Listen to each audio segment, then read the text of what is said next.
The Nintendo 64 was a pioneer of home console technology back in the day, being one of the early consoles to boast a 64-bit processor, which was such a big deal back then that they named the whole unit after it.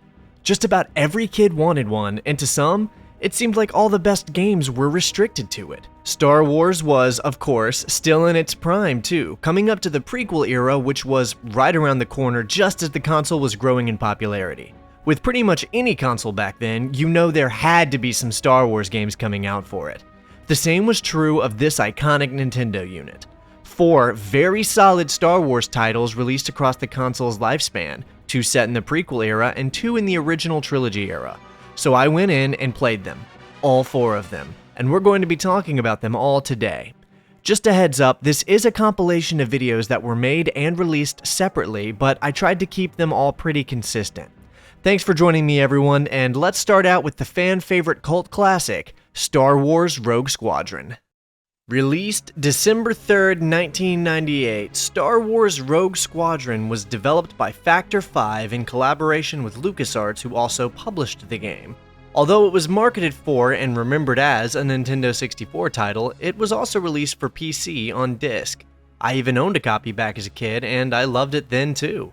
The design of this game was actually inspired by the opening level of Shadows of the Empire, where the player takes control of a snowspeeder for a level, as we've covered previously in my Shadows of the Empire retrospective. It was that level that gave Factor 5 the idea for a whole game in that fashion, and they pitched it to LucasArts, who approved and greenlit the project.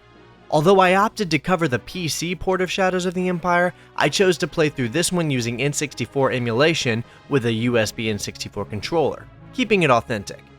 Graphically, for a game that's nearly 25 years old, it looks spectacular. They were really pushing the limits of what this console was capable of. I mean, this was nearing the end of the N64's lifespan. The Sony PlayStation had come out at this point, and Metal Gear Solid was already on the market.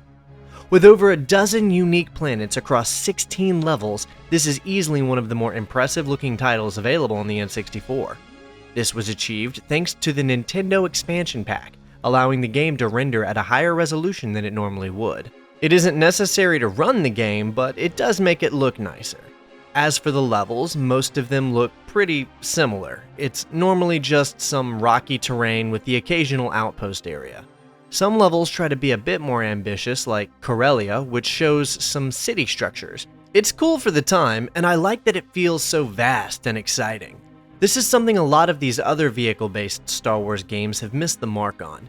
Even the Starfighter games, which would come several years later, only showed roughly 5 planets per game. Granted, I think the idea was quality over quantity, but it didn't really translate well because the levels there looked roughly the same as the levels here, only nicer because they were on a PS2 as opposed to the N64. Speaking of running on an N64, let's talk about how this game handles on an N64 controller. I'd say it feels natural and responds really well. The controller is pretty infamous for its strange 3-pronged design, but the ships react as you would expect for the most part. Despite it having a PC release, you can tell it was designed and intended for the Nintendo 64, which isn't a bad thing because, like I said, Factor 5 really killed it on the optimization of these controls. The game was mostly designed by Factor 5, but LucasArts was involved pretty heavily across the game's development, and one of their primary contributions was to the game's narrative. Reps from LucasArts handled the game's story and ensured it didn't contradict any of the pre-established canon, and that it was compelling and exciting. So let's talk about that narrative. Although the game was released in 1998, the concept of Rogue Squadron already existed, and was featured in the immensely popular Thrawn trilogy by Timothy Zahn. The concept had then spun off into its own series of books called Star Wars X-Wing. The first of the 10-book series was aptly titled Star Wars X-Wing Rogue Squadron. However, every one of those 10 books and the Thrawn novels all take place after the 6th movie, Return of the Jedi, while this game actually takes place between episodes 4 and 5 during Luke's brief tenure with Rogue Squadron before going on to become a Jedi. Speaking of, Luke is our player character for this title, and it's really cool to play as him in a new story. There are a surprisingly low amount of games that let you play as Luke across a series of single-player missions, and you'll never guess where our story starts.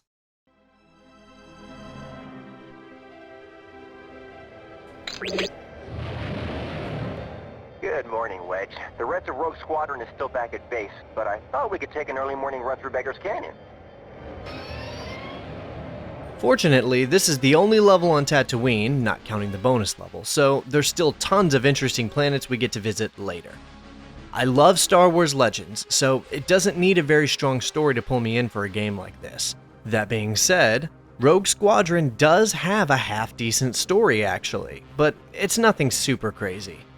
The game centers around 3 main acts, with the plot of the first act showing the defection of Imperial officer Crix Maydeen to the Rebel Alliance. Casual fans may remember this character from his appearance in Return of the Jedi, and he plays a central role in the plot of this game. There's even a whole mission on Corellia where we fight to save General Maydeen from an Imperial attack to kill him, which was one of my favorite missions. Han Solo even shows up to help us fight.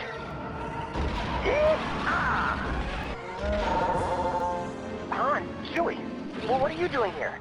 How you doing, kid? Thought I might give you a hand. This is my hometown after all. Following this, the player attacks a moon with Maydeen heading up as leader of Gold Squadron in a Y-Wing. It's here where we shoot down an Imperial TIE interceptor with a pilot named Kason Moore. It's from Gold Squadron. This is Lieutenant Kason Moore of the Imperial 128th to Unidentified Y-Wing. Are you quite done? My vehicle has been disabled for a good 2 minutes now. Kason Moore, consider yourself a prisoner of the Rebel Alliance. Well, if you quit shooting at me, I have a proposal to make. One which would serve us all. Shortly after being taken prisoner by the rebels, she offers to defect to the rebel side and give them information regarding the location of 3 critical Imperial bases. She then joins the rogues as a member and assists them in their assault on those bases. While attacking an enclave on Kylie 2, however, Wedge gets shot down and taken prisoner by the Imperials. Look, it's an ambush. I don't know where they came from. I don't have nav control anymore. You can't? Yeah, great. Main computer offline. Targeting computer offline. We just lost Rogue 7. I can't... Get out of there, Wedge. Copy, what happened? Wedge made it, but he's gonna be captured for sure. I'm under a lot of fire. Increase speed, full throttle. Hold on, Wedge.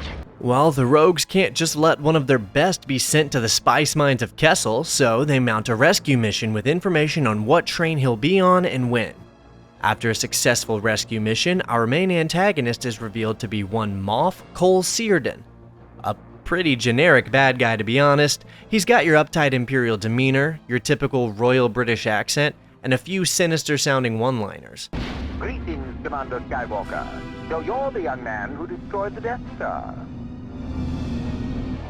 Moff Searden. Do you wish to surrender now, or can I destroy you? What follows are a series of back-and-forth attacks between the rogues and the Moff. The rogues save some Bacta tanks on the planets of Talaran and Fest, while Searden attacks a major city on the planet of Chandrilla. This all leads to a penultimate level where we're flying around in a Y-Wing on Salust trying not to be killed by the dozens of different missiles all chasing behind us. This was all a diversion, however, as we're told by General Riken that Moff Searden is storming a rebel base on Typhera. This ends up being the final chapter of the main story, as we fight off the last of Searden's Imperial units and face him down in a final boss battle. It's a short and sweet, self-contained Star Wars story that fits snugly right between episodes 4 and 5. I really quite liked it, to be honest. There's even an added level that acts as an epilogue to the main story, where we time skip to 6 years past the Battle of Endor and play as Wedge Antilles as we take down a handful of massive world devastators from the Imperial Remnant during an attack on Mon Calamari. This might actually be the coolest mission.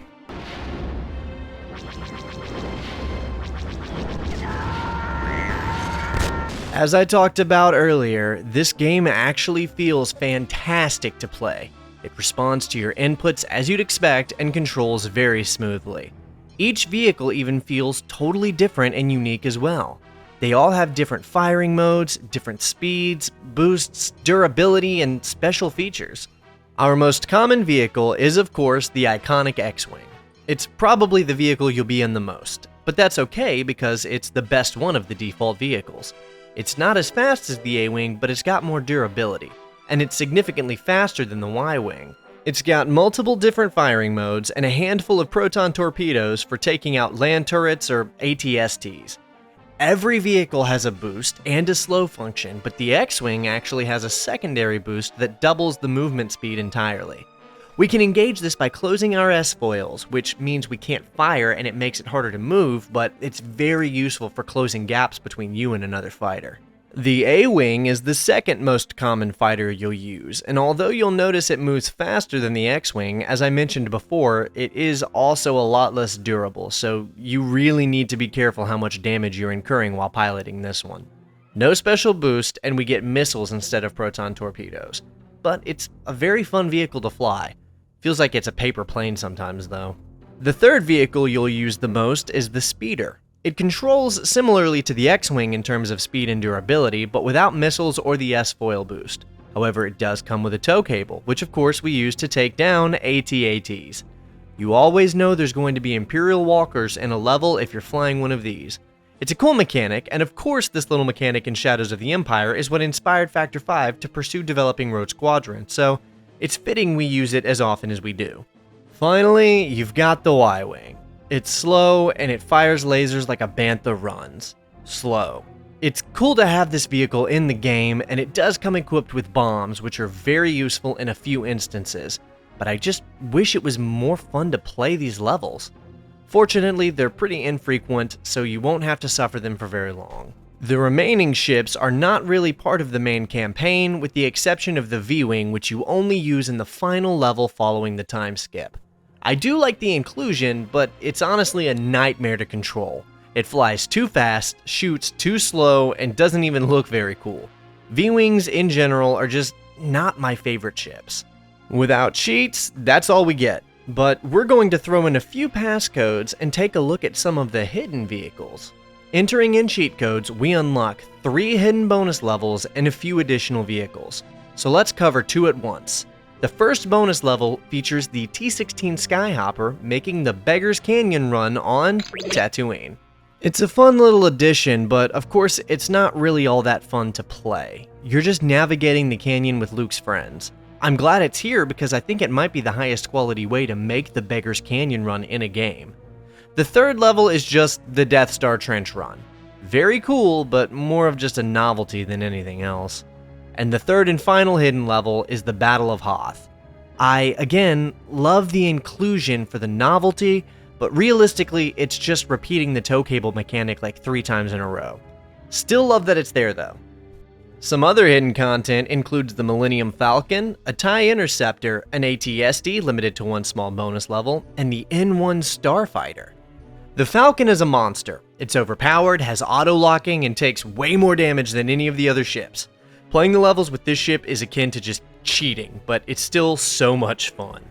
The Interceptor feels similar to the A-Wing or the V-Wing, except it has no shields, so flying it feels like you're made of paper. And the bonus level is actually pretty fun. This might be the earliest instance of a Star Wars game letting you control an Imperial AT-ST like this, so that's cool. Of course, all of these require cheat codes to access, but the N1 actually requires 2 cheat codes in a row and doesn't give you any indication you found it because the developers were hoping to keep its inclusion a secret until after the release of Star Wars Episode 1, The Phantom Menace, which would release several months after Rogue Squadron released. The team worked with LucasArts to include the ship's design in the game early before the movie dropped. It's also fun to play with and feels like such a novelty to be included. Man, it would have been cool to have had Cognizance back when the prequel movies were releasing, but I was too young to remember The Phantom Menace. I remember seeing Attack of the Clones in theaters, and of course Revenge of the Sith, but those are the earliest ones and I was still so young. The N1 is actually the best starfighter, and the best ship other than the Falcon. It's got the speed of the V-Wing, but maybe a little slower, the durability of the X-Wing, the fire capabilities of the A-Wing, and the seeker missiles of the Falcon. Of course, they did this because it was the new ship for the new exciting movie, and this ship is not nearly this powerful in-universe. A final note is that Rogue Squadron actually had a composer come in and do some original tunes for this game. There are motifs from the Williams scores littered all throughout the game, but there are some original tracks too, which really helps this game to stand out as something unique compared to games that just relied on music from the movies for the whole game.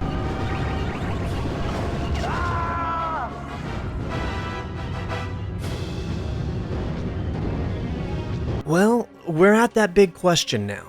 Is Rogue Squadron worth playing? In case I hadn't been clear throughout this video, the answer is a definitive yes. I highly recommend this game to anyone who enjoys retro games, Star Wars games, or flying games. In fact, I think this may even be the best Star Wars game I've shown on this channel yet. I may even recommend this over any of the other Star Wars games I've talked about. And there's really no excuse not to play it because Rogue Squadron is readily available on Steam right now for a very reasonable price of $10 without a sale. I even booted it up myself just to make sure it ran with ease, and it didn't need any external work from me to make it launch. Just hit download, install, and play. That being said, the game does have a few downsides, the biggest of them being the life system. If you die 3 times on a mission, you have to restart the mission all over, which seems harmless at first, but really starts to get annoying on the last 3 missions when missiles and TIE interceptors are spamming you endlessly, and it does kind of start to suck the fun out of it. It is more than possible to beat the game as intended, however, and I practically did. But after getting to the final boss and dying, I did turn on infinite lives so I could just finish the experience and get this video done. So there's always that as an option as well. This difficulty spike doesn't come anywhere close to the spikes or issues we've seen pop up in the other Star Wars titles so far though, like Bounty Hunter or Shadows of the Empire. All in all, Rogue Squadron is a fantastic accomplishment, and I feel totally comfortable saying that it's among the very best of the games available for the Nintendo 64. Released in December of the year 2000 for the N64, and later in March for the PC as well, this Episode 1 tie-in is a pretty interesting one. There are several really good tie-in games for Episode 1, one of which we've looked at already in the form of Star Wars Starfighter, a game that's actually kinda similar to this one in a few ways, which we'll get to. And this was actually the second game to be officially titled with the Episode 1 moniker. The first being Star Wars Episode 1 Racer, a game I'll be covering very soon, but there were several others as well. But what makes this one stand out from the other Episode 1 tie-ins is that it's the only one to attempt a mix of both land vehicle, sea vehicle, and air vehicle missions. That's right, Factor 5 decided to try and expand on potential mission variety by including both land and sea vehicles for this one, which was probably a smart gambit considering the entire game is set on Naboo, which is another thing that separates this game from its sibling tie-ins, as it's the only one to be set entirely on Naboo with no other locations ever appearing outside of bonus missions. A far cry from its spiritual predecessor, Rogue Squadron, which featured over a dozen different planets across its main campaign. I'll be comparing Battle for Naboo to Rogue Squadron pretty much the whole time. I mean, this game feels more like an expansion pack to Rogue Squadron than a legitimate sequel, honestly, which is why I feel like I'll have to compare. If you haven't watched my Rogue Squadron video, I'd recommend checking that one out before or after you finish this to add some context to where I'm coming from. Now, I always like to have a section early on in these videos about if I have any experience with the game I'm talking about prior to my playing it to cover it here. And something I'll say is I didn't know that I did until I played it. When I decided to cover it, I genuinely didn't think I really knew anything about it beyond the title and concept. I don't remember when I played it, and I'm nearly positive I did not ever own it. But upon starting up that first mission, I knew I'd seen it before. I don't remember when or where, but I know that at some point in my childhood I have played this game. I have to tell you, it's a very odd sensation to have a memory triggered that you can't place at all. I recognize the opening level, but don't know when or where from. Aside from that, however, I was really going in blind. Now, believe it or not, after doing some research, this game actually does a lot to both add to and stay faithful to the movie and its canon. Throughout the game, we play as Gavin Sykes, which is spelled like a 2008 MySpace Screamo artist. Gavin is a lieutenant of the Royal Naboo Security Force, much like Riz Dallos from Star Wars Starfighter. Unlike Riz, however, Gavin actually plays a substantial role in other Star Wars media. Well, the Legends media, not so much the Disney media, because they threw away thousands of hours of people's work and passion from across multiple decades to replace it with their own canon. But back in the Legends media, we can see just how prominent our boy Gavin was. Not only was he actually in The Phantom Menace, but he also shows up in Galactic Battlegrounds, Star Wars Galaxies, and even the aforementioned Star Wars Starfighter, mentioned only as Bravo 6 though. His role is probably the most interesting in Galaxies, where he played a prominent role during the Galactic Civil War, even helping to stop a deadly bioweapon from being released and killing millions. Here, however, we see his humble origins as a young hotshot thrust into the throes of a droid invasion. Just like in Rogue Squadron, Factor 5 and LucasArts have teamed up to give us a wholly original story that coincides with the movie directly. And while it's a little less complicated than Rogue Squadron, I feel it has a lot to add to your enjoyment of the movie. Starting off, we assume control of Gavin during the fall of Theed, playing as we escape the occupation with our ally, Captain Kale, and try to help out with the countryside citizens of Naboo. From there, the RNSF tries to regroup and formulate some kind of resistance to the ongoing droid occupation. During that time, we save a vessel being attacked by the Trade Federation belonging to Borvo the Hutt, who offers to ally himself with us as repayment for saving his ship. So with added resources and allies, we launch a direct offensive on the Trade Federation to cripple their forces and rescue Naboo hostages which are being used as slaves. But in a twist no one could have seen coming, Borvo outright betrays us, and we have to fight off his forces along with the Trade Federation's occupying force. The first and third acts are dedicated to fighting the Trade Federation, but the second act is mostly given to fighting and defeating Borvo the Hutt and his forces, which ended up being one of the most notable parts of the story for me. They don't know who they're messing with. Gavin Sykes is in Her Majesty's royal service. All of this is what is happening while Padme is on Coruscant pleading to the Galactic Senate for help. When she returns to retake Theed, Sykes and the remaining RNSF forces rally behind her to essentially play out the final events of the movie, even allowing us to play the final assault on Voltan Pala, the big circular droid control ship we see Anakin destroy in the movie. The penultimate level inside of Theed is arguably the most ambitious level between both this and Rogue Squadron, to be honest. It's dense and really detailed. I feel like this game even does better justice to the final battle from the movie than Starfighter did. Even though that one was way better graphically and scale-wise, this one didn't try to make our protagonist more than he was, and we hear Anakin when he comes flying out and see the ship start to blow up. It's a tighter-knit story than most of the other Star Wars games I've seen so far, but I'd be lying if I said I didn't get a kick out of getting to play the events on Naboo we didn't see in the movie between when Padme escaped Naboo and when she returned.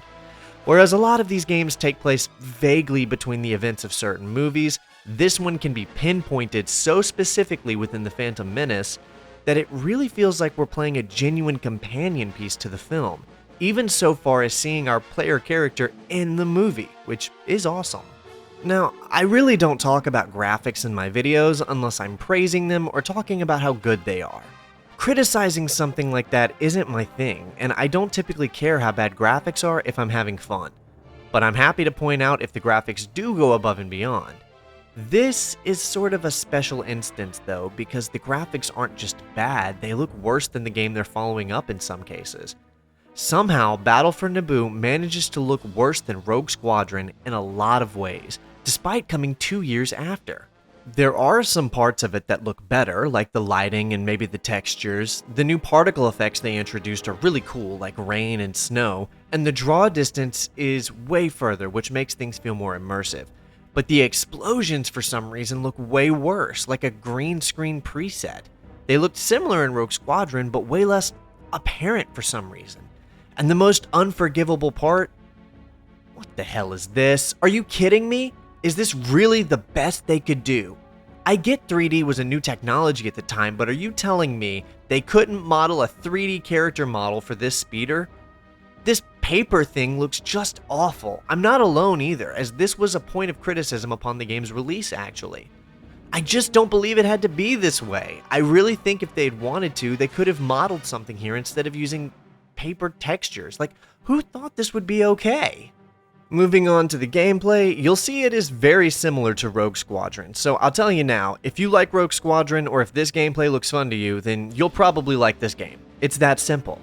That being said, although this game takes place exclusively on or around Naboo, don't be fooled into thinking that the environments aren't varied. Between the multiple different vehicles we have, 3 different biomes we get to see, and the inclusion of space battles, which were notably absent from Rogue Squadron, Battle for Naboo might actually be more varied than its predecessor. Although we mostly see the standard fare beautiful paradise planet aesthetic of Naboo, across a few levels we do get to see snow, a swamp, and of course space. So it's varied enough, especially when you take into account that you'll be switching between land, sea, and air vehicles across these levels. One very impressive new feature is that some levels have hangars where you can swap seamlessly between land or air vehicles during the mission, which is pretty awesome, honestly. And it's a feature that pays off as they use it several times to take you straight from dogfighting in the air to a totally different style of vehicle combat. We already know the aerial gameplay is gold. I covered that in the Rogue Squadron video. So what about the new ground and water combat? Well, the ground combat is awesome. Each time I got to do it, I was thrilled and had a blast. There's really only 3 vehicles to choose from between 2 speeders and a staff, at least by default, with a very clear hierarchy of which one is better than the other, but all 3 of them are very fun to play with. As for the sea-based combat, I won't sugarcoat it, it sucks. Like, it's bad. The most offensive issue is that the aiming straight up doesn't work, and auto-aim can't save it. The default aim is like an inch too high to shoot anything in front of you, and a few inches too low to take out turrets positioned above you. It's really an awful experience. There's only one boat to control, and it doesn't even look cool to play. The whole dynamic is terrible, and it damages the experience overall.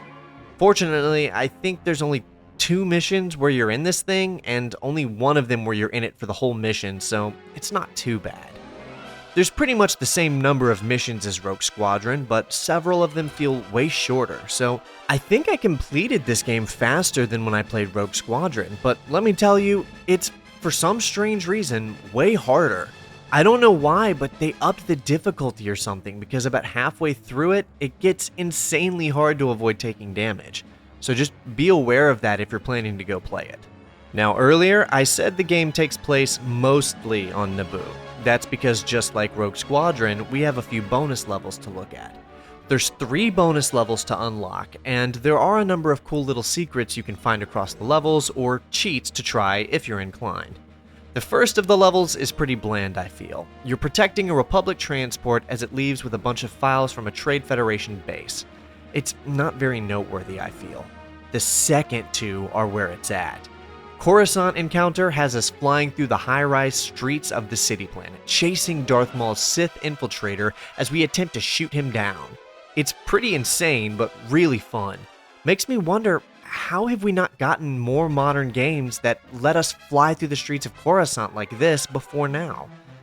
Then, the last hidden mission is probably the coolest. We get to control Darth Maul and his Sith infiltrator as we cut through dozens of Naboo forces, destroy farms and buildings, leaving this Naboo countryside in burning ashes, which, after spending so many levels trying to keep these things safe, is admittedly a little cathartic. All in all, some very unique and fun extras that probably made trying to get those gold and silver medals all the more worth it back in the day.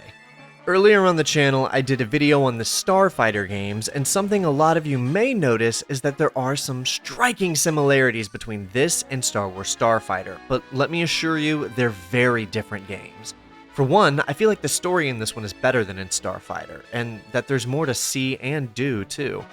There were more characters in Starfighter, and there was a much stronger attempt at a real story, even taking the player away from Naboo for most of the game. But it ended up just feeling strange and out of place to me, and I don't think the multiple perspective jumps to different characters helped either. In Battle for Naboo, the story may not look as pretty or have any cutscenes, but it's far more concise, equally as interesting, and we play as the same character from start to finish. Not to mention, you only ever control fighters in Starfighter, naturally. So although the 2 games may look similar and share the N1 Starfighter on the cover, rest assured that they are 2 very different games. As mentioned before, Battle for Naboo has significantly more in common with Rogue Squadron, than it does Starfighter. The music was once again handled by Rudolf Stimber, but unlike Rogue Squadron, this game really doesn't have a musical identity of its own. Nearly all of the music you'll hear is directly from the movie, although it's been rewritten into Factor 5's Musi X sound driver so it sounds more video gamey. All of the melodies are very clearly all taken directly from The Phantom Menace, which, to be honest, fits. This game is a side story that takes place directly alongside the events of the movie, so I'm fine that it shares its identity that much closer.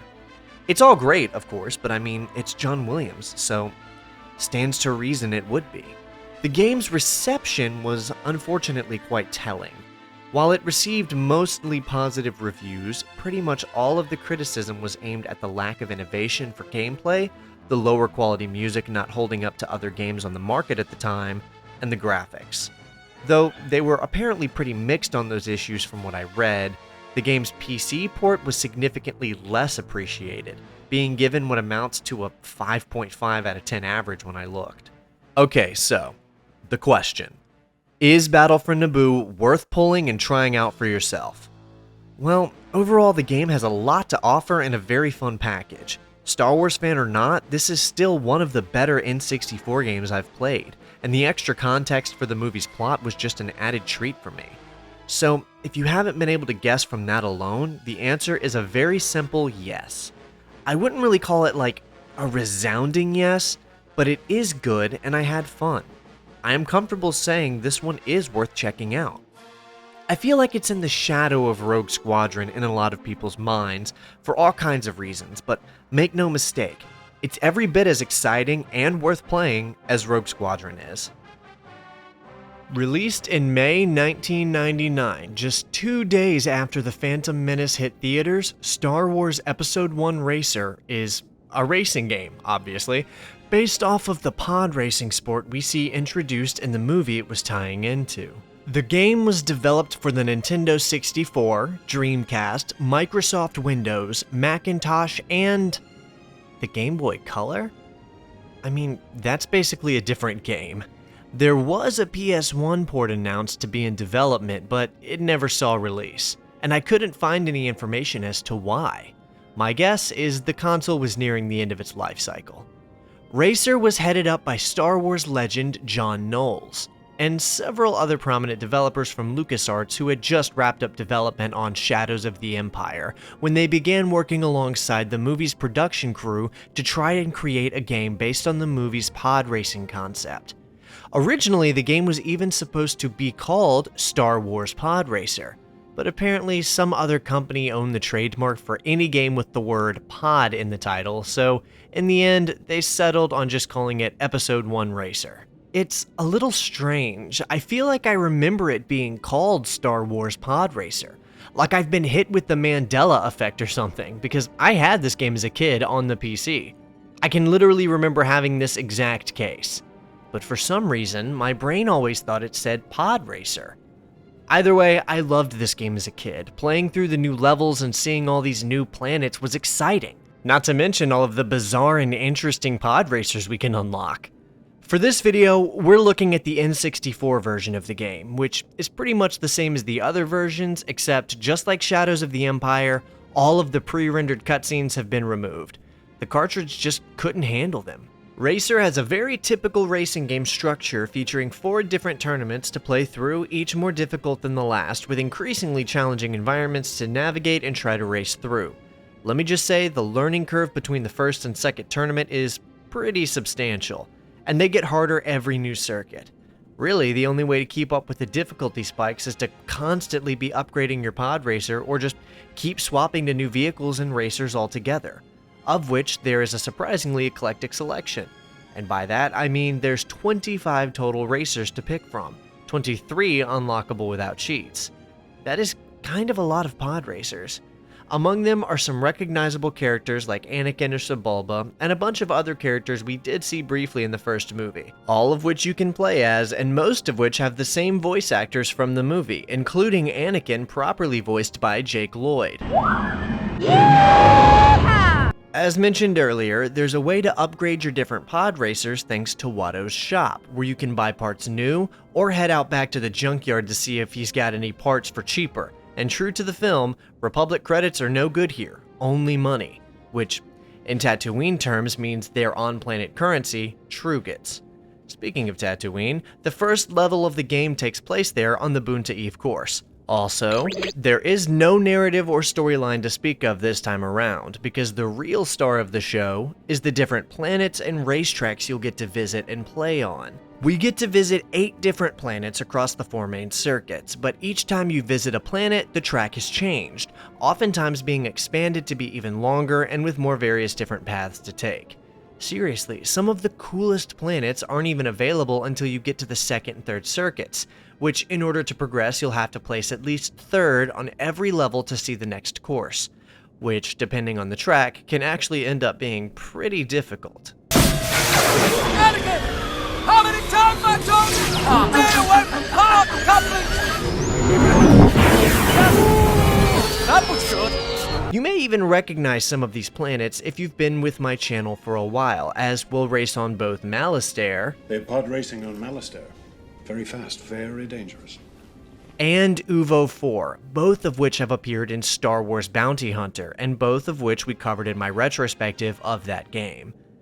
Those aside, there are some really cool maps available here. I mean, we'll see some underwater areas, some lava pit industrial areas, destroyed cities. I mean, I was quite frankly shocked at how cool some of these environments are.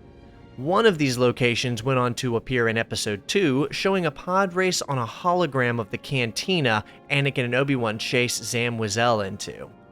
See that there? That's Ando Prime, and we can race various versions of that track here on Episode 1 Racer. Man, I love the connectivity of old Star Wars. Another planet we get to see is the oceanic world of Aquilaris, which fans might recognize sort of being mentioned in the novel Star Wars Knight Errant.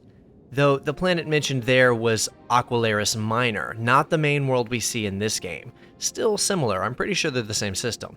My favorite track, however, is found on the planet of Ord Ibana, built around an old derelict mining colony that a scrapper named Death Row Glock retrofitted into 3 different pod racing tracks to play on. Avid readers of the Star Wars Jedi comics from 2003 may remember spotting this one in issue number 4 titled Count Dooku. That's enough lore ranting about planets, let's talk about the gameplay a little bit.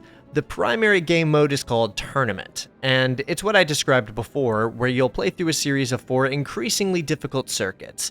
It's a championship, and it's the mode you'll be spending the most time with. That being said, there are 2 other modes to talk about. That's the free race mode, and is exactly what it sounds like. You can play any level previously unlocked with any racer previously unlocked, which seems kinda useless to be honest, because you can just do that in the tournament mode as well. The only difference is that in free race mode you can set the difficulty of the enemy AI, but typically it's the tracks themselves that are hard, not really the opponents. Then lastly, you've got the time attack mode, which again is exactly what it sounds like, racing against the clock to get the best time you can. The unique thing about this mode is that it removes your opponents from the map and allows you to focus on just getting the best possible time you can on the track. Time attack is also totally absent from the PC version of the game, but that one does allow you to just remove opponents from free race mode for a somewhat similar experience. Getting into the game itself, Racer really is your standard fare racing game. Speed ahead, make 3 laps around a course, and beat your competition to the finish line. That being said, there are a few things that make it stand out. One of those being the repair mechanics. See, your pod racer can actually take some serious damage on these very dangerous tracks. So much so that seeing it outright explode is going to be a pretty common visual.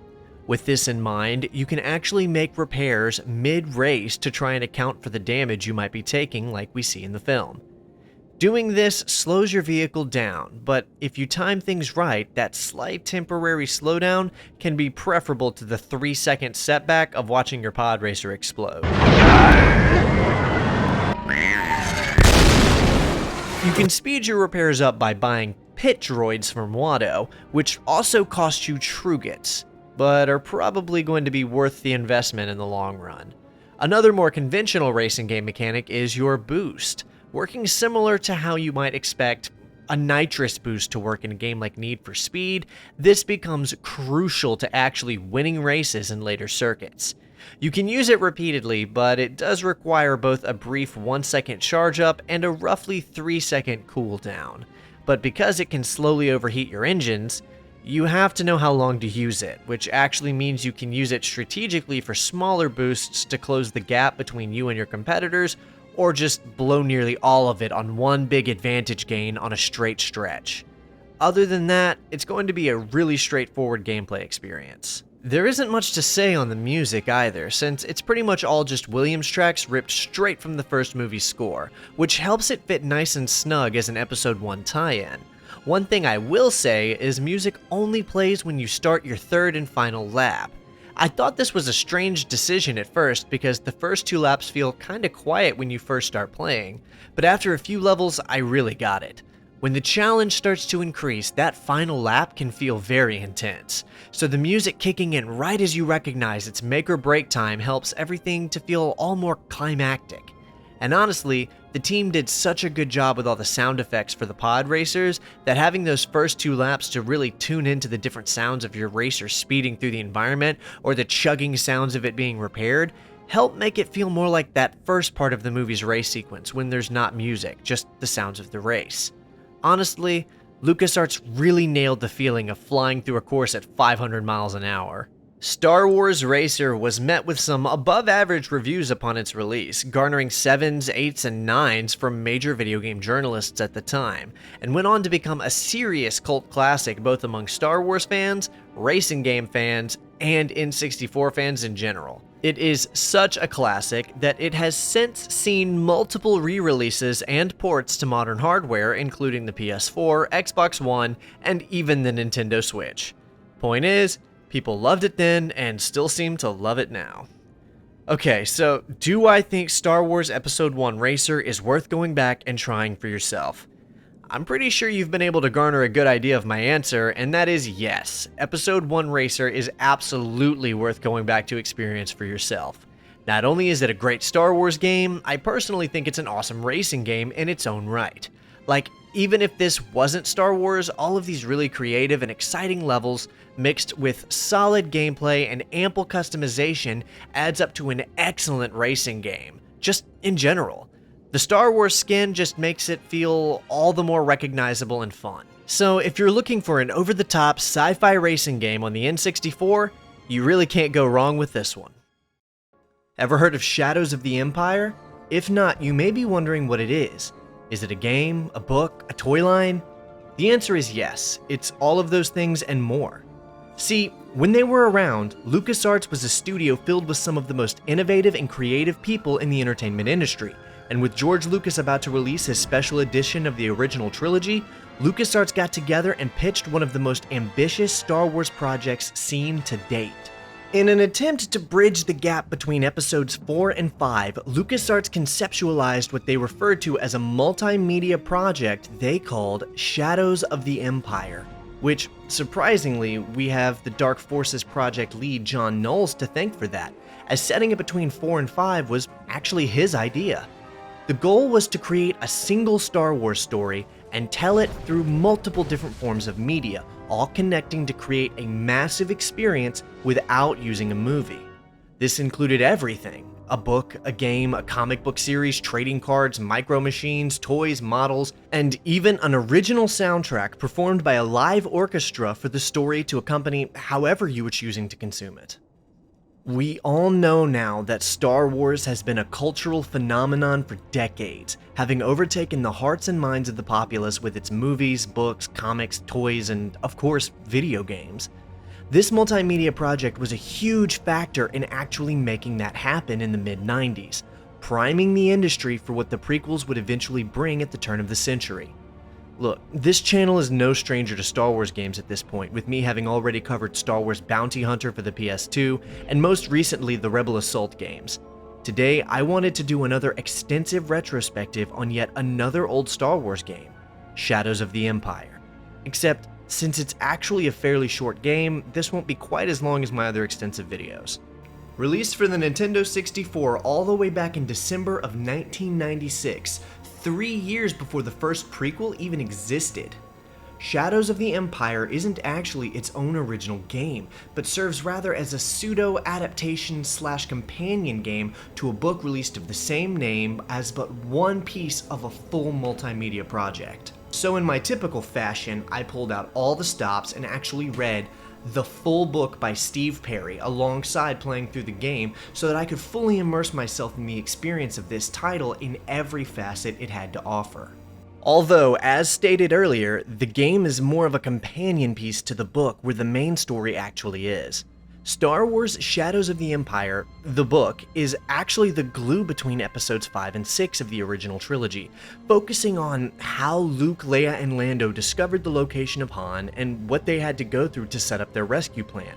Also included are a lot of other cool insights, such as a much deeper look into Vader's character, how Luke built his green lightsaber, and more, so I'd say it's actually a pretty good read.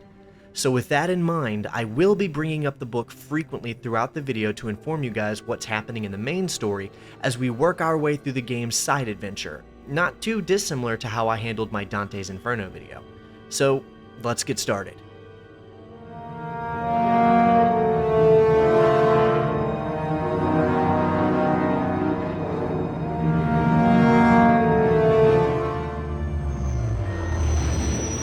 Outrider to Echo Base, please respond.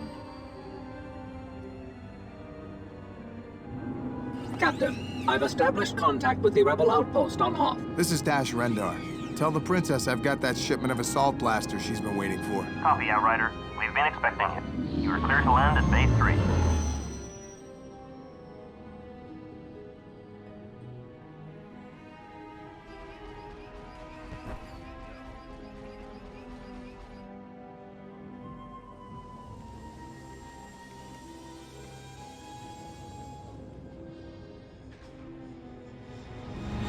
Lebo, get this stuff offloaded and into those transports before they take off. I just found out the Empire is about to ruin our day. Han Solo told me that Imperial walkers have been spotted on the East Ridge. I'm gonna jump into a speeder and help rogue groups slow them down. You'll pardon me for saying so, Captain, but it's been quite some time since you've flown an airspeeder in combat, and... Don't get your servos in a twist, pal. Just make sure you collect the money for this load by the time I get back. And be sure to count it this time, will you? For playing the game, I opted to go with the PC port on Steam, which, to my surprise, was relatively easy to get working. There was no need for any patches or anything on my end, and I was able to set the resolution to 2K to fit my monitor with ease in the settings of the launch menu. Can't ask for more than that, although it doesn't work with cutscenes unfortunately, so they'll be in their original resolution, and I'll just have to stretch them across the screen for this. I played on the controller for a portion of it, but obviously found that mouse and keyboard was significantly easier to control after testing between the two. Granted, nothing makes the game control super well, but that is just due to its age and the platform it was built for. The game itself follows the character of Dash Rendar, a roguish smuggler who has been helping the Rebel Alliance in exchange for credits and has no fond feelings for the Empire. Interestingly enough, Dash was sort of included into the movies retroactively, when George Lucas had his ship, the Outrider, added into the VFX of Episode 4 A New Hope. Although Dash doesn't play a massive role in the book, his character is crucial in the events of the overall story, which is what makes playing the game with the book so cool, as we get to play out the things he was doing while the book's events took place. The game actually starts before the book, showing us how Dash was involved in the Battle of Hoth. Dash being here is actually canon to the book too. When Luke and Leia meet Dash for the first time, Luke says he looks familiar, and Dash reveals that he was indeed on Hoth and did take out an Imperial AT-AT just like he does in the game. So it's cool to have that level of continuity between these properties. This section is fantastic too. It could just be that since I just finished playing Rebel Assault games with their awful controls and mediocre settings, that the freedom of movement and fun to control snowspeeder felt better than it normally would. Having the game open on a snowspeeder section is just great. We see all these probe droids and AT-STs alongside the AT-ATs, and even get to make the iconic cable run where we fly around the AT-AT to trip it up. Just a great opening here. This is how you start a game. Give us something exciting and fun right off the bat.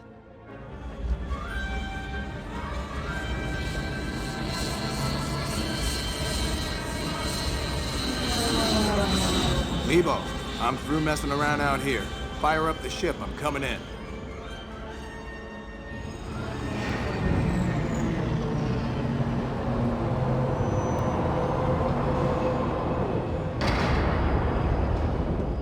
Following this, Dash lands and gets ready to run to his ship and get off of Hoth. This is where we get to see what will be the majority of the gameplay. This third-person shooter style is how we'll play most of the game with the exception of the occasional vehicle level. Now, if I was playing this on an N64, I can only imagine the hell of trying to control this character, but since I'm on a mouse and keyboard, it's not so bad. I actually do own a USB N64 controller, but since I'm playing the PC port of Shadows, I figured mouse and keyboard was fair game for an authentic experience. I will be using this for a few upcoming N64 videos I have planned though, so stay tuned for that. Starting off, we run through this hangar and we actually get to see the Millennium Falcon fly away, just like in the movie. Except, where's Vader? He should be standing right there. Okay, well, my headcanon is going to be that Dash hid out back here and waited for Vader to walk away before pursuing down these halls. Speaking of the halls back here, we find a challenge point and a Wampa, which we spam with blaster shots until it dies so we can access this equipment. We're gonna need it.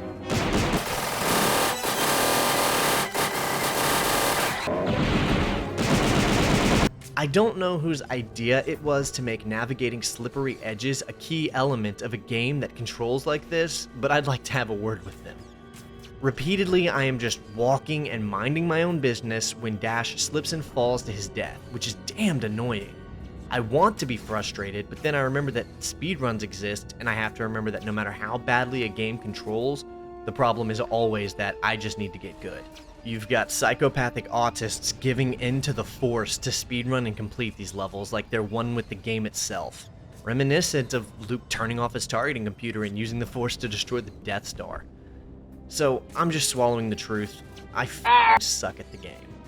That being said, we briefly get back into my favorite aesthetic of old Star Wars games, gray steel rooms.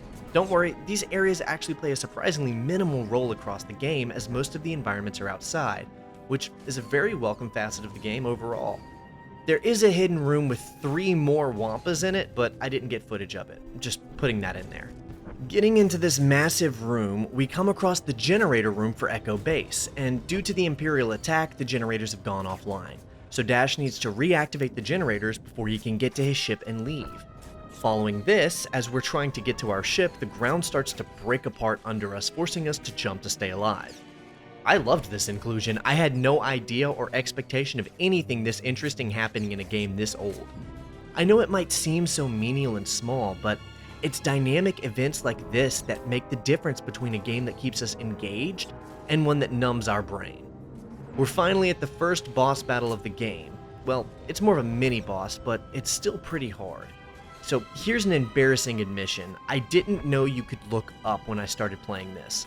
So I thought you had to whittle this thing's health down by just shooting its legs repeatedly, causing me to spam all my rockets and then strafe around and just pour blaster shots onto its legs until it died.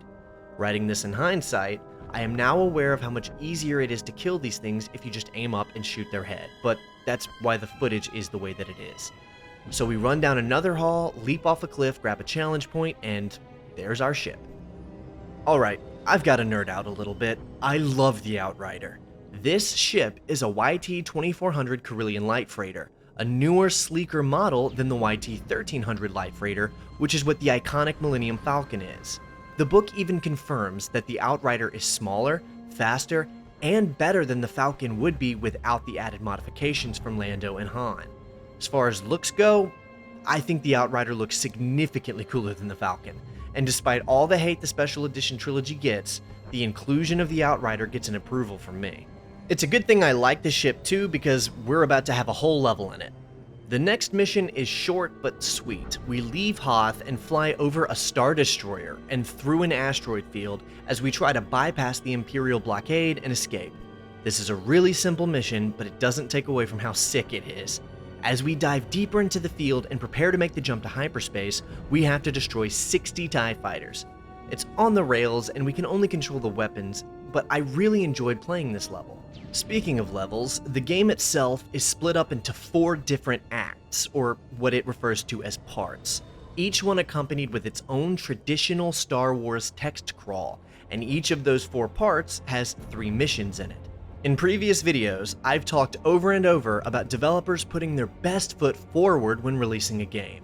Well, Shadows of the Empire started us in a snowspeeder fighting in the Battle of Hoth, then had us escape the Echo base under siege, only to throw us into a space battle fleeing a Star Destroyer through an asteroid field fighting TIE fighters, and bookending Act 1 with another vehicle mission.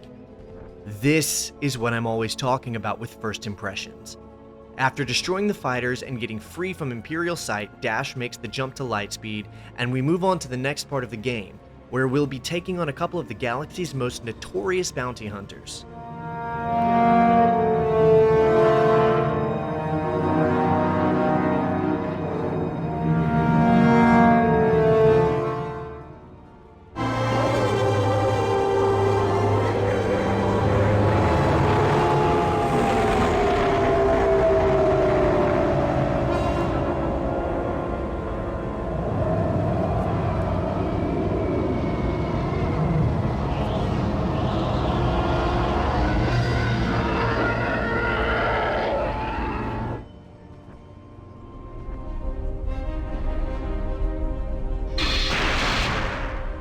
Your meeting with the Emperor went well as planned, Prince Shizor? Of course. I promised 300 ships for His Majesty's construction project on Endor. I bowed and scraped to every one of Lord Vader's demands. They couldn't have found a more amenable business partner. Or a more dangerous enemy. You've informed Jabba's bounty hunters that Lord Vader's order to capture Luke Skywalker alive has now been changed? Yes. And no one will know that the new order to kill Skywalker came from you. Excellent. My hand must not be detected in this. Vader will surely suffer the Emperor's wrath when he fails to deliver Skywalker alive, as promised. With both of them out of our way, and the Emperor's growing dependence on Black Sun's substantial resources, there is no limit to the power I will attain.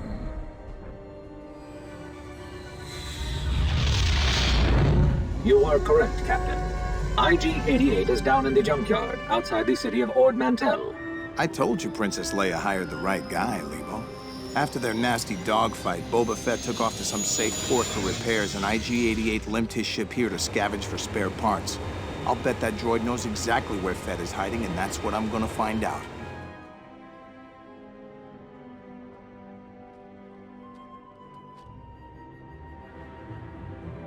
Come in, Lebo. Did the scanners find IG-88's exact location?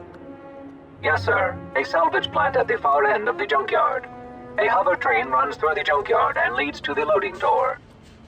The door is closed, but if you reach the hover train's engine core, I can shut off the auto brake remotely and easily crash the train through the door. Easy, you say? There's a time skip between part 1 and 2 of the game that I think we should cover before we get to the next missions. Part 1 of the game actually takes place during the first act of Empire Strikes Back, but part 2 and on of the game actually happen weeks after Empire Strikes Back ends. So, we're gonna have to catch up with the book to know what's happening, but don't worry, I'll keep it brief. After Luke lost his hand during his confrontation with Vader, he regroups with the Rebel fleet and they give him a new metal hand, which we see at the end of the 5th movie. Following this, however, Luke actually splits off and returns to Obi-Wan's small house where he first met him in the 4th movie, A New Hope. This is where Luke actually lives for a while and studies the notes and research Obi-Wan had left behind. Luke continues to learn more about the Jedi way and also instructions on how to create a new lightsaber. So the book actually shows us as he's in the process of creating it. Leia, meanwhile, is meeting up with Lando to try and find out where Boba Fett has taken Han. They already know he will be delivered to Jabba at some point, but their plan is to find Fett and take Han away before he can be delivered to Jabba at all. There's a whole other plotline happening as well about the head of a criminal organization called the Black Sun named Prince Shizor plotting to have Darth Vader shamed and killed so he can have more sway in the Empire. I'll talk more on that later. Point is, Dash knows there's mad credits in it for him if he can determine the location of Boba Fett, and while trying to deliver Han to Jabba, Fett was attacked by IG-88D and fled to hide from other bounty hunters and repair his ship. This is where Dash comes in. Tipped off to their skirmish, Dash hears that IG-88D took a lot of damage in the battle as well, and retreated to the junk planet Ord Mantell to repair himself. So with his line on finding Boba Fett and hoping to deliver the location to Lando for his reward, Dash sets a course there, and we begin our next mission to find IG-88D. Again, this mission is really interesting. Our droid Lebo drops us onto this moving automated junk train headed straight for IG-88D's location, and we have to jump and dodge these different obstacles. It took me some getting used to with these controls, to be honest, but I'm not going to pretend I wasn't having fun doing this. We get to jump across to other moving trains, take down enemies trying to kill us, shoot out force fields that would kill us. It's a fantastic level that offers way more than just running from one end of the level to the other while killing everything in between. It's also not a very long level due to this, but I like that about it. It's exactly as long as it needs to be, not overstaying its welcome. When we reach the end of this level, we finally confront IG-88D, who reveals to us that he does indeed know where Boba Fett fled to. I've been monitoring you, Captain Renda. You were correct to assume that following me would lead you to Boba Fett. But you are mistaken to believe you will claim the Rebels' reward for his location. You are outmatched. Sounds like you got your wires crossed, IG-88. As there is a 0% probability that you will survive this encounter, I see no risk in informing you that I have tracked my esteemed competitor to the Jar system, where he will soon lose Captain Solo to me. Now I must conclude this interruption. You will detain me no further. Then begins our epic battle against the droid bounty hunter. The battle itself isn't super hard, but it is definitely challenging. In a good way though. The design of the arena offers some room to move, verticality, and even some resources we can use to survive against the droid's multiple different attacks. Or you could just get frustrated and cheese him like this. Anyway, we take him down and move on to the next level. Before I fried his circuits, IG-88 said Boba Fett is here in the Jar system. Most likely, he's at the Imperial moon base on Gaul. Now that we're on the Empire's hit list, the only way in there without being blasted out of the sky is to hide the ship in Smuggler's Gorge. Then I'll have to sneak in the hard way. So far, so good, Lebo. It looks like I go in on foot from here.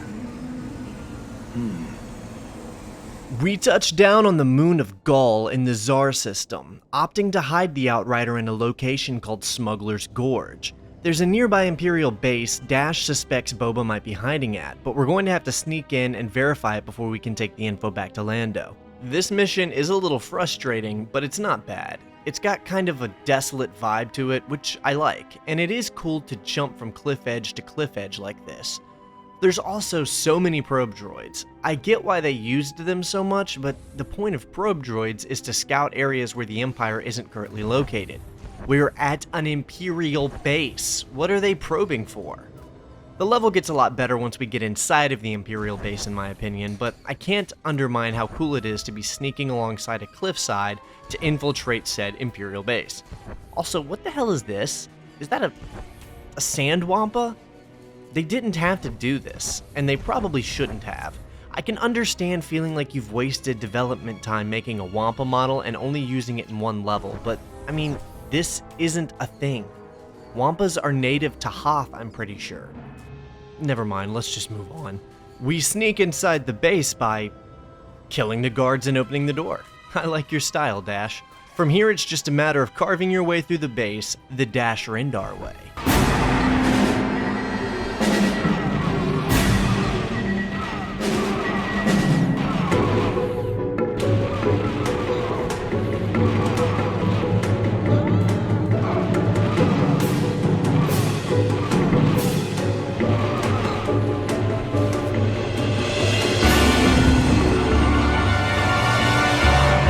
Eventually, we get to a tower which gives us the location of the Slave One.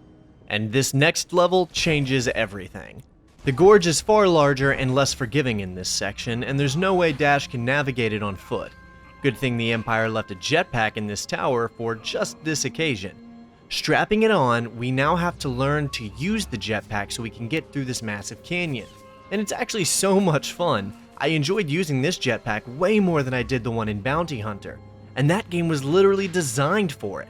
It's slow, clunky, and fits the level perfectly. I loved having to pace my fuel and gauge my jumps appropriately to actually make them work. After making our way across this chasm, we snag a speeder and use it to make our way around into the Imperial base, only to see a shuttle departing. Things like this really make the game feel alive in a big way. Seeing a shuttle departing and going out makes the player feel like the base they are infiltrating is a real dynamic location, and this subtle touch is so welcome. Except there's an AT-ST waiting for us there, so we take it out, but it's way easier this time since I figured out you can wreck the thing by hitting its head. We jetpack and buzz around the thing like a gnat until we see it collapse. Dash, hoping to avoid going through the heart of the base for fear of having to take on more than he can chew, opens up these vents and sneaks through the base's ventilation shafts. As expected, the ventilation shaft exits into a massive mined-out pit where we jump out and fly up headed towards one of the ship repair bays where we believe the Slave One is hiding. But before we get there, we have to commandeer another speeder. Making our way around the back of the base, we head through a hangar and there he is.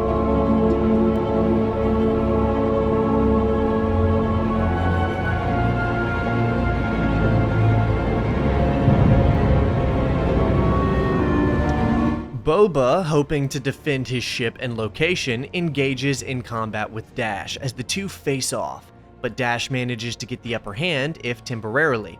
Boba then heads into the hangar and tries to escape with the Slave One, before Dash immobilizes it with a handful of seeker missiles, and then immediately retreats back to his own ship, the Outrider.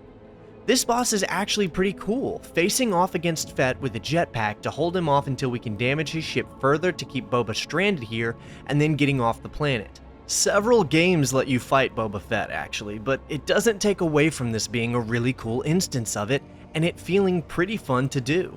It's a challenging and rewarding boss battle. This is the end of Act 2 of the game. Overall, it manages to be a fun, well-done section of the game with a lot of style to it, but there's more yet to uncover, and you'll never guess where we're headed next.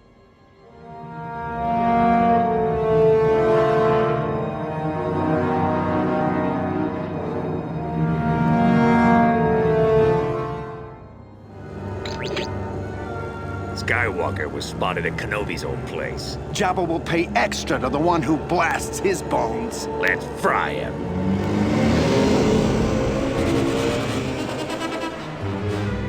I mean, is it even a real Star Wars game if we aren't forced onto this hell of a sandy desert planet? I don't like sand. Okay, so why are we back on Tatooine? Well, there's actually a half-decent reason this time, and to understand the story, we're gonna have to check back in with the book. If you'll recall, earlier I mentioned that Luke was staying in Obi-Wan's old house, which is, of course, on Tatooine. Well, after Dash revealed to Lando, Luke, and Leia that Boba Fett was on Gaul, he guided them there while Luke took Rogue Squadron and attacked the Imperials above the moon to distract them so Lando and Leia could save Han. Well, as they got there, Dash bailed on them and went back to their base, claiming he wasn't being paid to fight with them, just to guide them. Following that, Boba Fett's now repaired ship flies up and nearly destroys the Millennium Falcon as he takes off and escapes. In space, one of Rogue Squadron's astromech droids starts malfunctioning and causes an X-Wing to nearly blow Luke to ashes. Thanks to the Force, however, he survives this encounter. Then, as they land back at base, after totally failing their mission, one of their mechanics attempts to assassinate Luke by shooting him, as Luke just barely survives this as well. Turns out the mechanic was bribed by the aforementioned Prince Shizor of the Black Sun. The team then splits up with Luke going back to Obi-Wan's former house and Leia asking Lando to set her a meeting with the Black Sun Syndicate.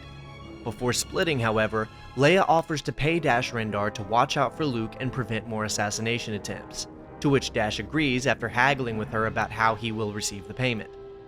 Which leads us here, as Dash takes up in Mos Eisley while keeping an eye on Luke's location until Leia and Lando return from their mission. Dash, snooping around looking for any potential dangers to Luke, overhears some mercenaries talking about Luke's location as they head out on their speeder bikes. Dash, of course, pursues after them. This mission is nearly impossible to control, honestly, but it's admittedly fun. I mean, it's really just too damn fast. They should have slowed the thing down, but I enjoyed flying through the streets of Mos Eisley at Mach 1,000,000 speeds.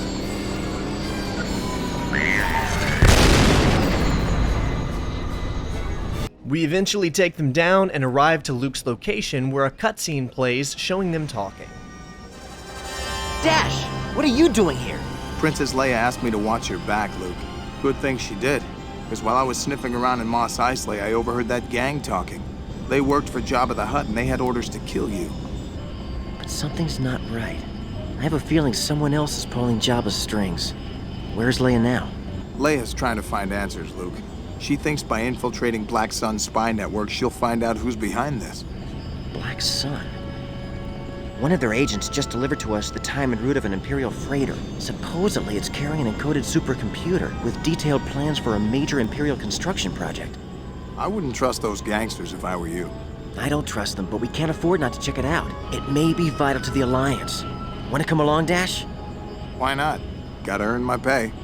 It has aged terribly, but I like the writing and execution, silly as it might be. One thing I really don't like is how Luke is wearing his all-black outfit from Return of the Jedi already. This feels like it wasn't earned yet, and I like Luke's look on the book cover. I wish they'd have communicated more with the author and artists to make Luke's appearance here match his look for the book cover. The tan jacket he's wearing here is cool, and it reflects what his design was in this era of the story between episodes 5 and 6.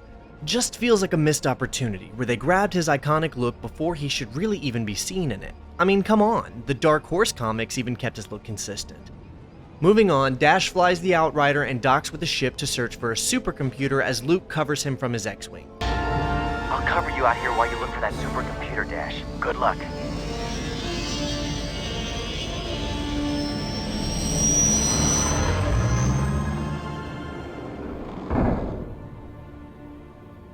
Wait, what? What Imperial supercomputer? Oh, okay. Gotta check the book.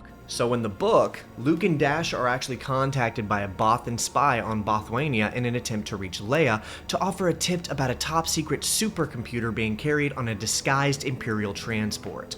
So Luke and Dash go there in Leia's stead and meet with a Bothan spy about the situation. They agree to work with the contact and board the vessel to attain the plans. In the book, this is actually a pretty key event for Dash, as he believes his actions caused the death of 6 Bothan allies to the rebels. So the events in the game are kind of stretching what actually happened in the book a bit, but they do explain why Dash is on board this Imperial vessel, and of course, this is how the rebels get their hands on the plans for the Death Star 2. You know, the line from the movie. Many Bothans died to bring us this information. Dash boards the ship, and we get some classic old-school Star Wars game aesthetic, fighting our way through these sci-fi corridors and murking stormtroopers left and right. The puzzles in these levels are actually the most annoying too. It's like the game wanted to be a puzzle platformer, but only sometimes. So every once in a while we have to navigate some absurd obstacles or solve a simple environmental puzzle. I don't mind it too much, honestly. It really carries with it that 90s, early 2000s video game charm with it. The mission itself is actually fairly short too, which is nice that it doesn't wear out its welcome.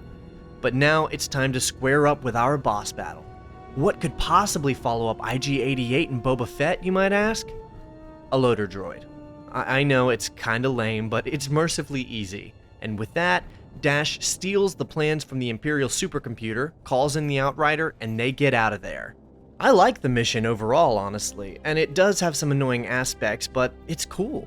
And I'm pretty sure that makes Part 3 of the game the shortest one. It certainly feels like it, because although Part 4 isn't technically much longer, it's definitely far more frustrating.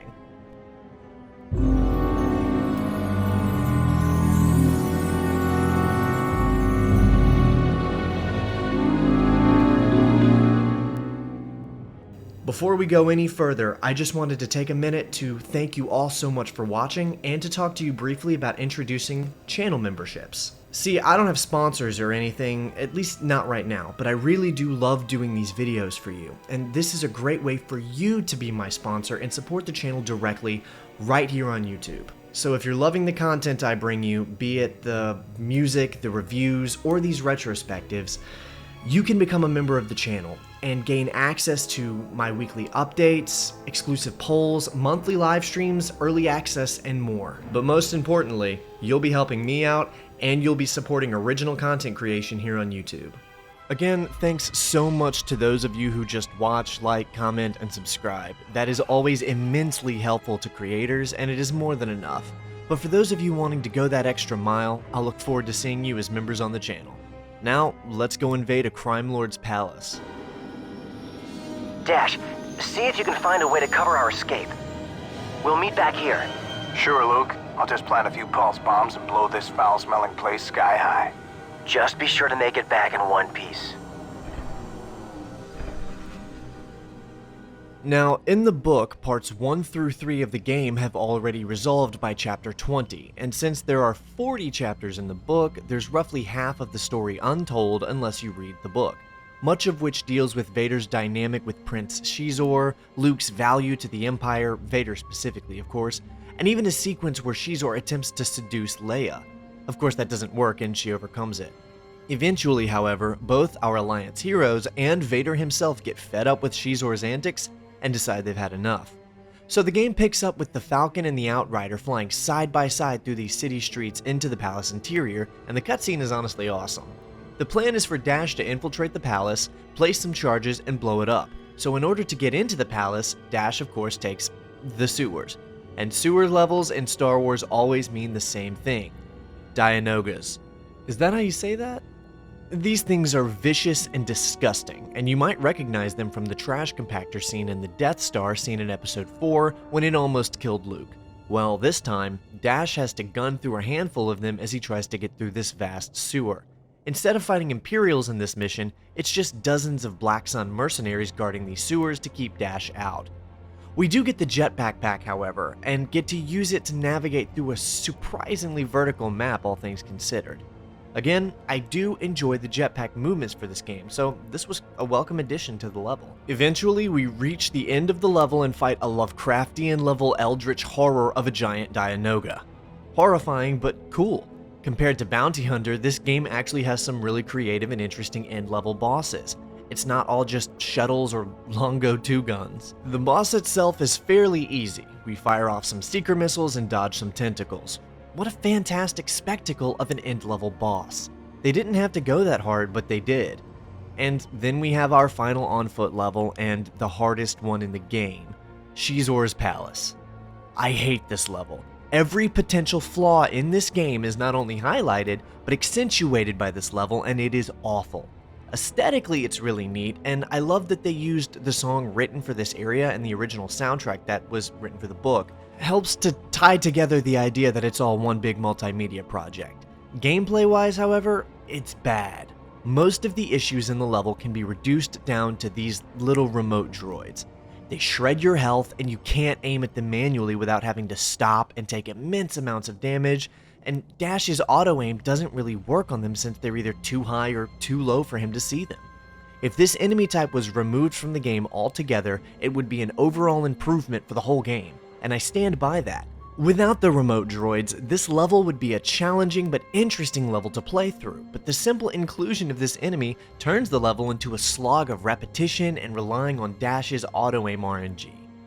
I do like the design and the layout of the platforming challenges in this level. They're interesting and fun, but again, the fun is zapped by those f***ing remote droids.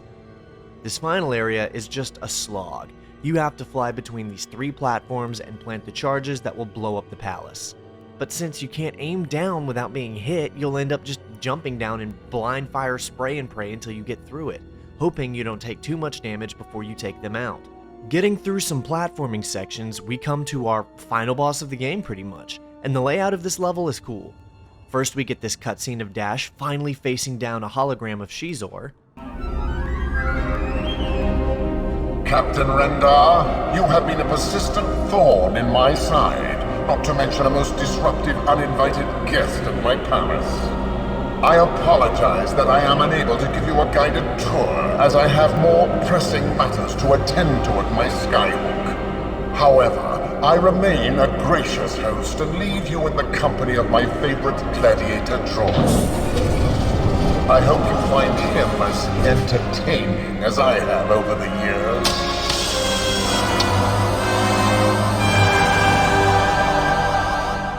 Then we face down a gladiator combat droid. This boss fight is either stupid hard or easy. If you hoard your disruptor ammo, you can take him down very quickly. If you miss even one of your 3 shots, however, you're done for. Because your jetpack stops recharging at this stage, so you only have a limited amount, and the boss has 3 stages to overcome. First in his full form, where he's actually pretty harmless. He just walks around and you can circle strafe him to death. Then a stage is just a torso, where the ground opens up around you, dropping you into a labyrinth with hidden enemies and ammo. He's very dangerous in this form. Lastly, his 3rd stage is just his floating head, and this is his most dangerous form because due to this game's atrocious aiming and unreliable auto-aim RNG, hitting your shots without taking damage is impossible. If you have disruptor ammo, now is the most important time to use it, but it's also the most likely time where you'll miss your shots. Because seeker rockets will not hit it if you aren't parallel to it, which you can't be since your jetpack is so limited and you'll run out of it while trying to dodge its attacks. So the challenge being from unreliable controls in tech and too much RNG makes this final level a slog instead of a spectacle. Finally, after defeating the gladiator droid, we're shown a cutscene of Shizor fleeing his palace before it explodes and retreating to his skyhook where Luke, Leia, Lando, and Dash all give chase in their respective ships.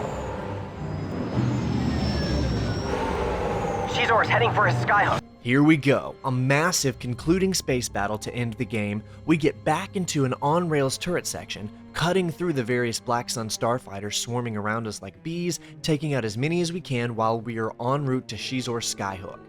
This part isn't bad if you can get the hang of the controls. Take out the missiles before they hit you and spam those turbo lasers. A few dozen dead Black Sun later, we make it to our destination and see Shizor's skyhook station in all of its glory. This is it. The final conclusion, and I'll just say it up front. Even though it doesn't control well, it's still awesome. The game really wanted to conclude on a fantastical space battle climax like the book does, and so it takes you off the rails and gives you total control of the Outrider. What we have to do now is take out some TIE fighters in our way and blast these turrets guarding the entrance to the station's core.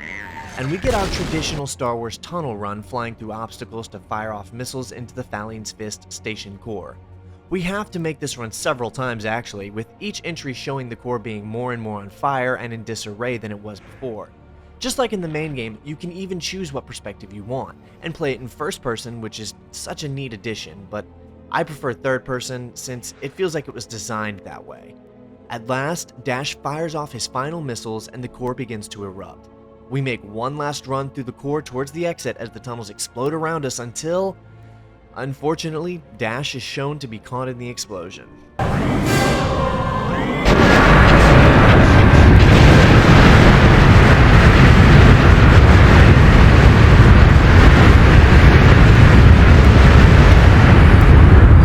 Wait, where's Dash? Must not have made it out of the sky before it flew.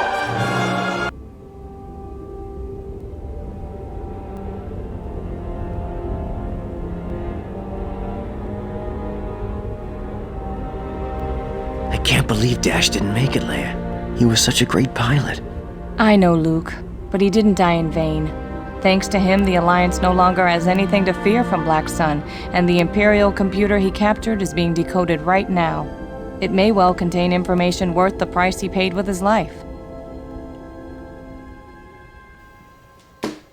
In the book, we are shown Luke, Leia, Lando, and Chewie's perspective, where they watch the station explode before the Outrider makes it out and immediately lose contact with Dash. Shortly after, they touch down on the planet's surface to regroup, and Luke laments that he had misjudged Dash as a selfish braggart, and he's regretful that he died in the explosion. And if you only read the book, you're basically assured that Dash is dead. If you play the game, however, it shows you a final cutscene of Dash in hyperspace. He made it out. Captain, I do not understand. Why do you not want Commander Skywalker and the others to know that we survived and made the jump to hyperspace? Well, as much fun as that was, I don't see us joining the ranks of that crazy rebellion. Too dangerous and too much money to be made elsewhere, my friend. On top of that, someone from Black Sun will take Shizor's place. And when that happens, you can bet your servo motors they'll send every thug in the galaxy after us. But if everyone thinks we're dead, who's gonna be looking? Besides, it's good to be remembered as a martyr without actually having to be dead, wouldn't you say? and wanted the Alliance and Empire to think he was dead so that he wouldn't be roped into any more epic-scale conflicts. He wanted to go off the radar and make money doing smuggling runs, not fight a war. With that, the credits roll and we conclude our journey with Star Wars Shadows of the Empire. Although we have seen the adventure of Dash Rendar, the plot of Shadows of the Empire is actually far more complex and interesting. Back in the 90s, I'm not sure the industry had ever seen something like this attempted to this magnitude. Although I spoke about plot points from the book, the full narrative is told across not only that novel, but the game and dozens of comic books expanding on a huge story meant to fill in the gap between two of the most influential movies ever made. The full narrative explores the backstory of Prince Shizor and his rivalry with Darth Vader, Vader's feelings around Luke being his son, Luke and Leia's complicated feelings towards each other not yet knowing they're siblings but feeling a strong bond, Vader's dynamic with Palpatine, and just so much more. And all of this even predates the Star Wars prequels by several years, which is almost hard for a lot of us to imagine. The game itself, however, is fun but flawed. I enjoyed most of my time with it, but the parts I didn't like, I really didn't like. It is, however, almost as old as me, and so the standards and capabilities of video game hardware simply were not then what they are now. I'm still glad I got to play it, and I had a blast making this video talking about it. And most importantly, I'm glad you've shared this experience with me today. And that's it. That's every Star Wars game for the N64. As we've covered, I personally think they're all great, and each one of them is worth going back and playing for yourself. To make it easier, all of them are available on PC, and 3 of them are even on Steam. If you want to play Battle for Naboo on PC, you'll have to go find an original Windows copy to download. Or if you've got an N64 lying around and you've been looking for an excuse to dust it off and try one of these out, well, consider this the reason you've been looking for. Because none of these developer studios are around anymore, you could also utilize alternative digital means in good conscience, I feel, since none of the people who actually worked on any of these games would see a penny that you could fathomably spend on any of them. After playing through all 4 of these games and reflecting on them, I think I'd say Battle for Naboo was my favorite. Which is an odd choice, I know, because I do think Rogue Squadron is an objectively better game, but I actually love the prequel era aesthetic and designs, and the additional land vehicle combat added some variety that I think made the levels feel less repetitive and monotonous than Rogue Squadron. Also, playing Battle for Naboo has genuinely improved my experience with the first film because it's given me context for what happens after Padme escapes Naboo and before she comes back. That really deep narrative tie just sealed it for me. I loved my time with that one. As for my least favorite, I know Shadows of the Empire is a total classic, but it was easily the jankiest out of the bunch. Although playing it had some major peaks, I'd say it also had the lowest valleys. So despite my really loving a lot of my time with it, I'd say I enjoyed it the least out of the 4. Thanks everyone for tuning in to talk about these old gems with me. If you enjoyed the video, I hope you'll consider liking the video, and tell me about your experience with these games. Did you love them, or did you miss out on some of them? Drop a comment to let me know. Also, I hope you'll consider subscribing, as I do a lot of content just like this, much of which has been Star Wars centered lately, but not all of it is, so I hope you'll stick around to keep on experiencing all of these great older games along with me. Members of the channel get to see lots of my videos early, along with replaying my live streams when I do them, and access to my Discord where me and my crew hang out. So I hope you enjoyed the video, and that I'll see you on the next one. Until then, that's all I've got for you.